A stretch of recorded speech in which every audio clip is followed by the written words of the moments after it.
Willy Wonka and the Chocolate Factory is a magical childhood dream for millions. But behind the fairy tale colors lies a much colder ending than imagined. Some die alone, some sink into depression. Some are remembered only as a faceless Oompa Loompa. Who died, and what did they leave behind for the world? Let's explore the truth behind the golden ticket. Let's find out. Christopher Lee as Dr. Wilbur Wonka. Christopher Lee played Dr. Wilbur Wonka, the cold-haunted father in Charlie and the Chocolate Factory, 2005, at the age of 83. Despite his short screen time, he left a deep scar in the audience's mind, like a childhood wound that never healed. Born on May 27, 1922 in London, Lee's life contained darker chapters than any of his films.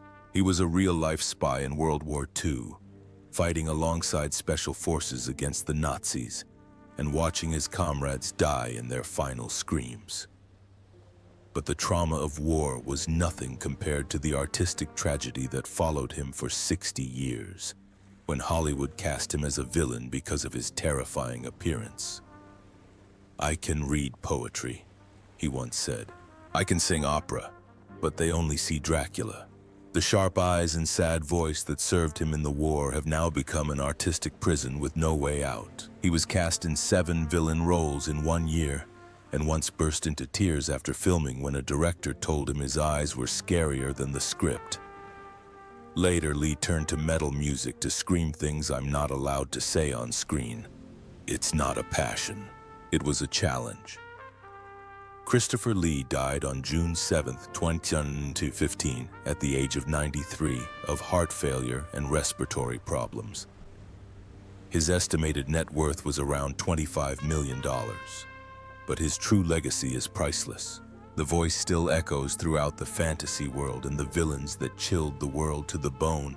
Even though he spent his whole life wishing to play the role of an ordinary man, he was never chosen. Gene Wilder as Willy Wonka.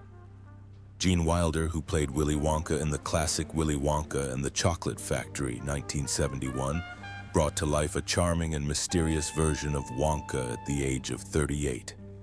The film, with its dreamy colors and hidden life lessons behind each candy, has become an icon for generations, and Gene Wilder, with his faraway eyes and half-real, half-imaginary smile, is the soul of the film.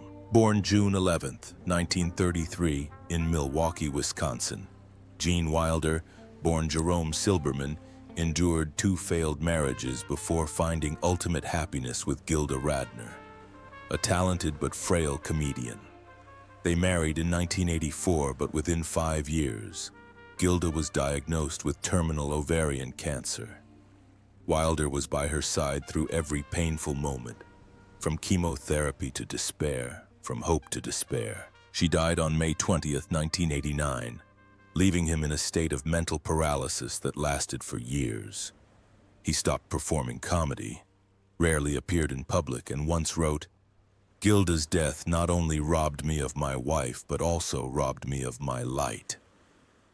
The grief was so deep that it could not be erased, and from that loss he founded the Gilda Club, a place to ensure that others would not die alone like her. On August 28, 2016, Gene Wilder died at the age of 83 from Alzheimer's disease, a diagnosis he kept secret for the last 3 years of his life. Why?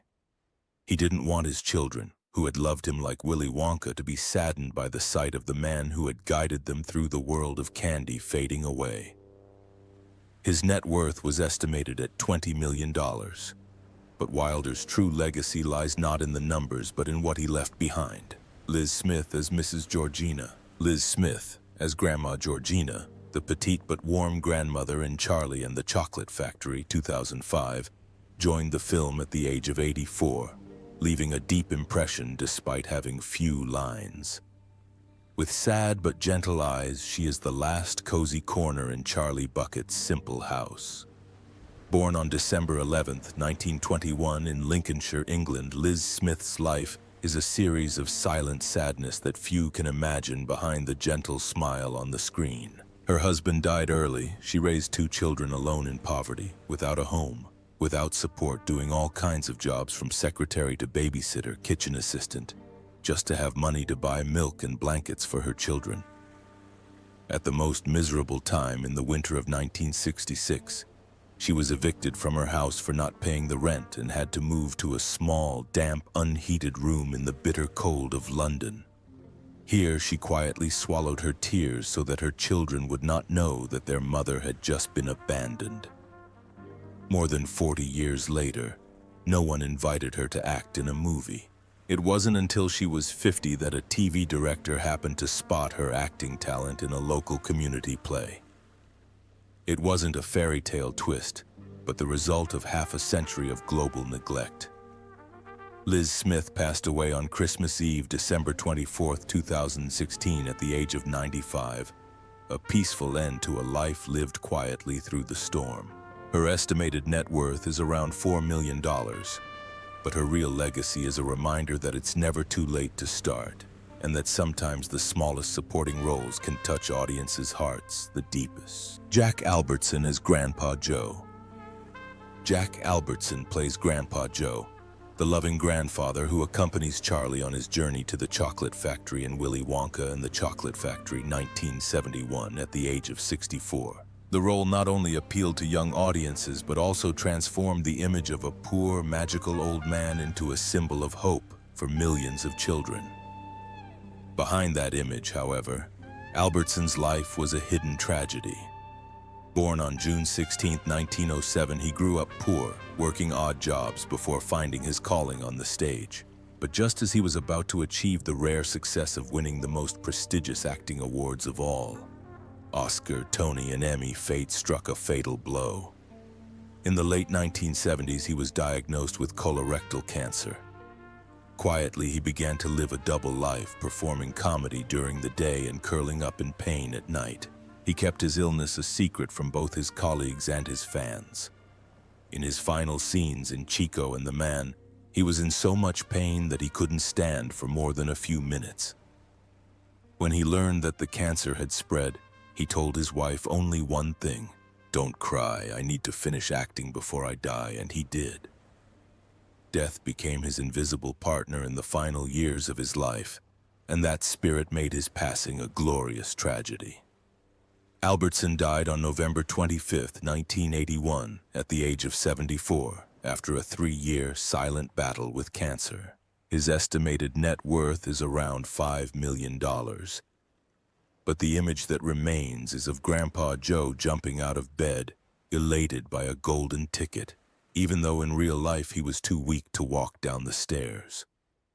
An actor who continued to act until his last breath. Denise Nickerson is Violet Beauregarde.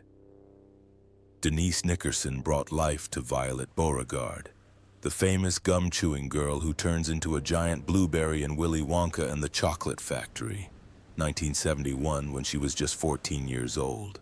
That vivid role catapulted her into the ranks of childhood movie legends. But Denise's real life was darker and more bitter than any candy in the Wonka factory. Born on April 1, 1957, Denise was a promising child star, but the spotlight quickly faded after her teens. She left Hollywood in 1978 and took a quiet office job, but quiet didn't mean peaceful. In 2018, she suffered a severe stroke that left her immobile and requiring 24/7 care. But the biggest blow came in 2019, when she deliberately overdosed on prescription drugs at home. In a moment of utter despair, she fell into a coma, developed pneumonia, suffered repeated seizures, and lost all mental response. Her family, emotionally and financially exhausted, made the agonizing decision to remove life support after she expressed a desire not to be resuscitated. They even had to start a GoFundMe campaign just to cover the hospital bills. This wasn't just a death. It was the long decline of a child who once made the world laugh.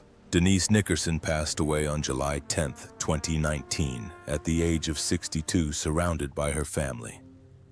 Those who still tried to smile, knowing that Violet would never be human again. Her estimated net worth is only about $500,000. But her story, of a childhood angel lost in the storms of time, is a haunting reminder that the brightest spotlights can cast the longest shadows. Tim Brooke Taylor as the computer scientist. Tim Brooke Taylor appeared at the age of 31 in Willy Wonka and the Chocolate Factory, 1971, as the computer scientist, a small, uncredited role that was symbolic of a world entering the technological age, and a face long associated with British comedy. Born on July 17, 1940, Tim was a pillar of British comedy, best known for The Goodies and I'm Sorry I Haven't a Clue. But because he brought laughter to millions, the tragedy of his final days is all the more devastating. In 2020, as the COVID-19 pandemic swept the world, Tim was still working, still appearing on the radio, still emailing friends. But just days later, the virus pushed him into critical condition.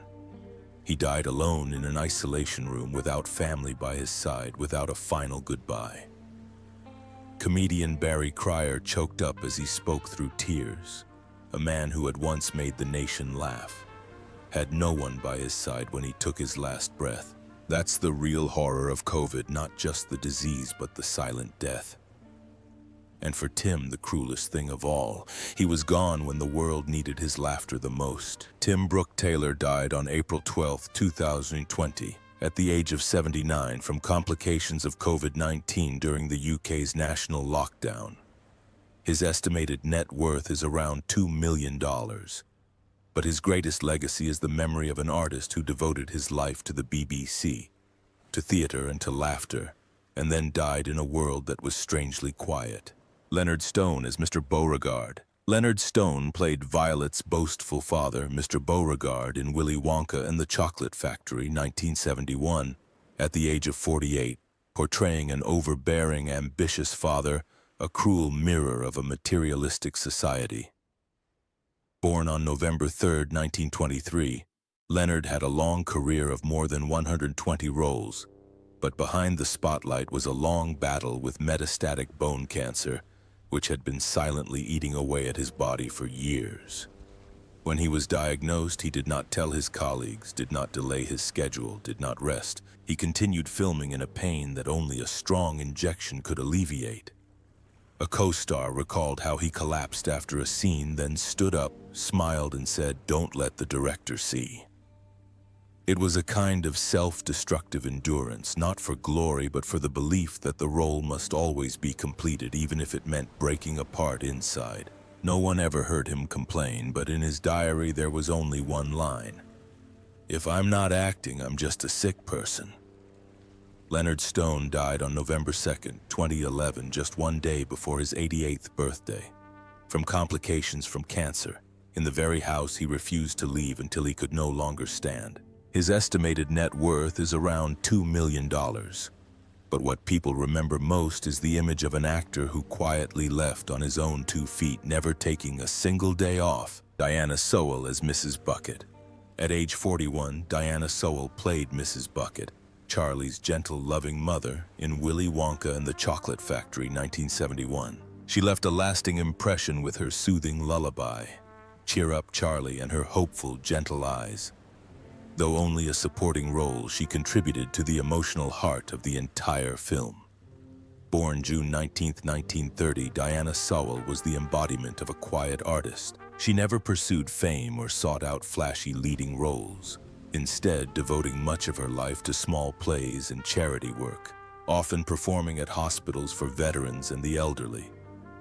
However, few people know that for many years, she faced isolation in the industry, constantly being overlooked by producers for being too modest for mainstream cinema. No scandal, no controversy. Diana was forgotten because of her kindness. Her greatest moment came in a single role. Then the spotlight quietly shifted in another direction. After that, she lived a private life, but there were also many nights when she sat alone under the dim spotlight, still singing "Cheer Up, Charlie" to herself, a way to escape obscurity. Diana Sowle passed away on October 19, 2018, at the age of 88, peacefully, but also quietly, like someone who never sought the spotlight. Her estimated net worth was only about $1 million, but her portrayal of Mrs. Bucket a mother with no magic, only unconditional love, remains a quiet symbol of sacrifice. David Kelly as Grandpa Joe.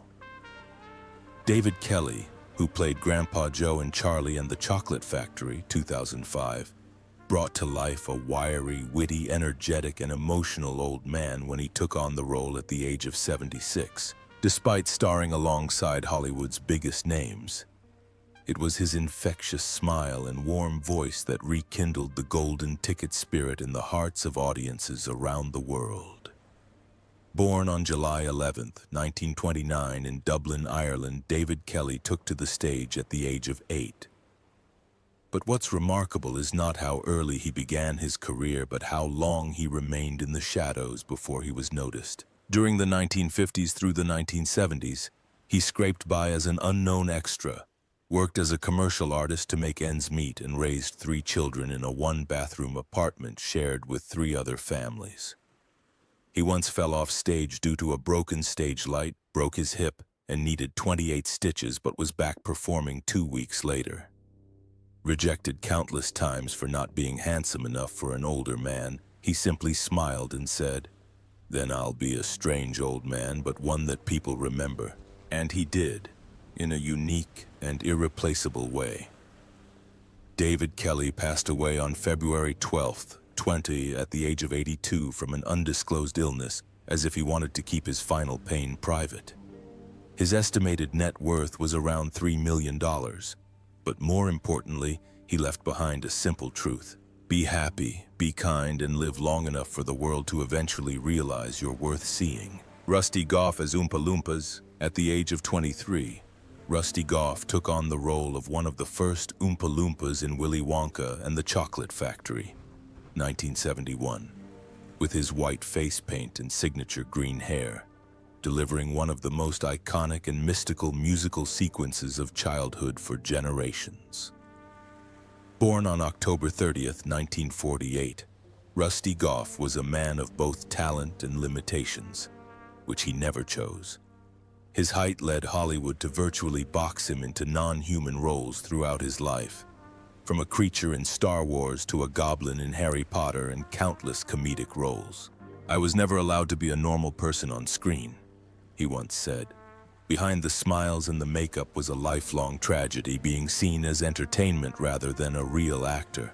While he was always cheerful at fan events, Rusty understood that he was part of an industry that needed you, not to tell your story.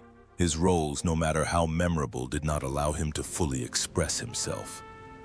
Rusty Goff passed away on March 12, 2020, at the age of 72. The cause of death was not released, but his family confirmed that he had been in ill health for months. His estimated net worth is around $1 million.